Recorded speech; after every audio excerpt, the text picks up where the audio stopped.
नमस्कार.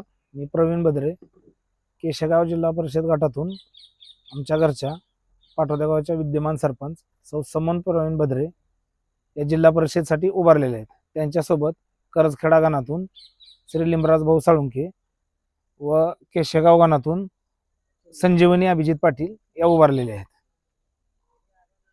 काय विकासाचं काय तुमचं विजन असणार आहे पुढं?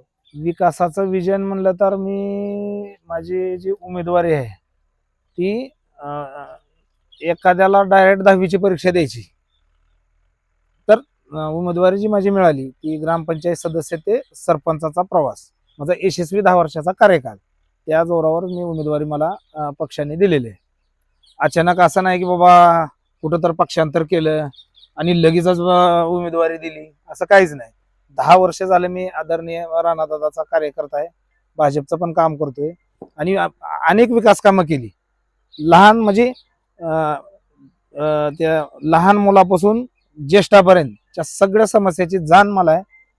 गावात शाळा असेल, दवाखाना असेल, शेत रस्ते असतील, पाणी पुरवठा, जलजीवन सारखी पाणी पुरवठा योजना प्रभावीपणे म्हणजे विकासाची कामं 10 वर्षात केल्यामुळं मला संधी पक्षाने दिली. सांगायचं झालं तर माझ्या गावाची अवस्था ज्यावेळेस मी सदस्य होतो त्यावेळेस असा नुसतं जायला रस्त्याने चिखल, 6 सार्वजनिक नळ होती, रस्त्याच्या दुतर्फा सगळी अतिक्रमण होती.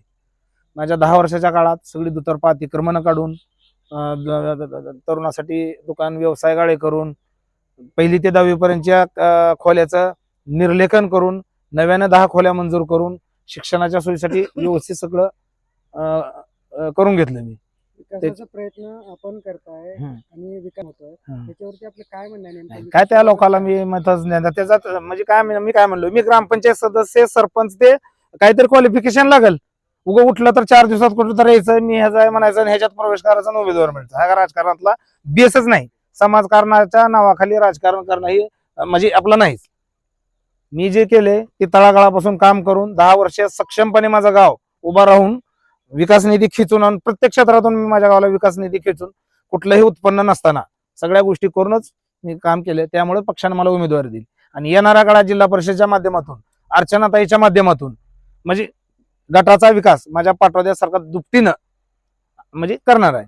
आणि प्रत्येक शाळेला अर्चनाताईंनी जिल्हा परिषदेच्या माध्यमातून वर्ग खोल्याला दिलेले आहेत. तीर्थक्षेत्राच्या माध्यमातून आमचं करजखेडचं खंडोबा मंदिर असेल, बामणीचं हनुमान मंदिर असेल, पाटोद्याचं जगदंबा मंदिर असेल, नांदुर्गाचं महादेव मंदिर असेल, कुठेही विकास निधी कमी पडू दिलेला नाही. काय आव्हान असेल मतदाराला? मतदाराला काय नाही, विकासाच्या जोरावर मत मागत आहोत.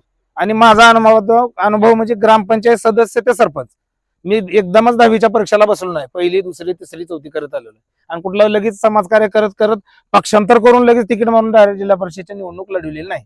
जनतेला सगळं माहिती आहे. राजकारणात बी म्हणलं तर अनुभव लागतंय, बेस लागतंय. उगं मी समाजकारण्या मनाचं ना अचानक कोणा तर पक्षात उडी मारायची आणि त्याचं पक्षाचं तिकीट घ्यायचं आणि मी जिल्हा परिषदेच्या माध्यमातून विकास केला म्हणजे असं कसं जमल?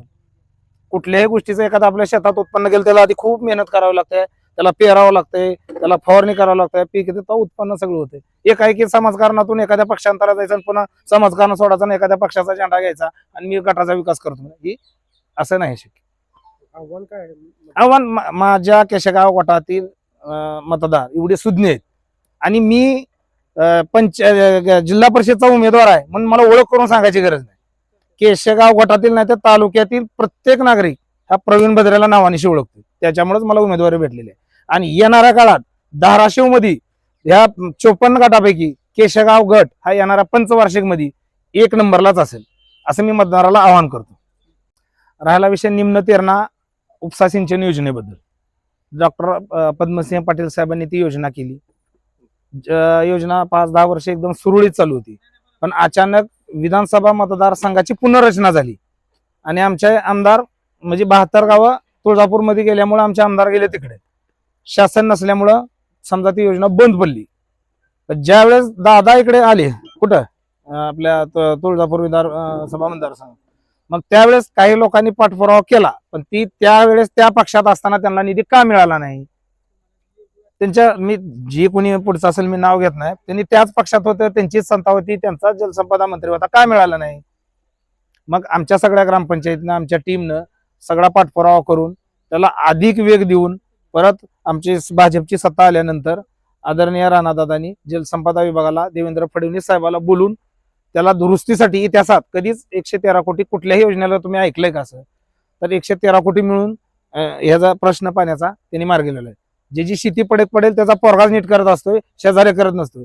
तसं साहेबांनी योजना केली आणि राणादादांनी दुरुस्तीला पैसे आणले आणि ती योजना चालू झाली. त्यामुळं या जनतेला सगळं माहिती आहे, कोण काम करते, कोण बोलबच्चन करते, कोण विकास करते, सगळं जनतेला माहिती आहे.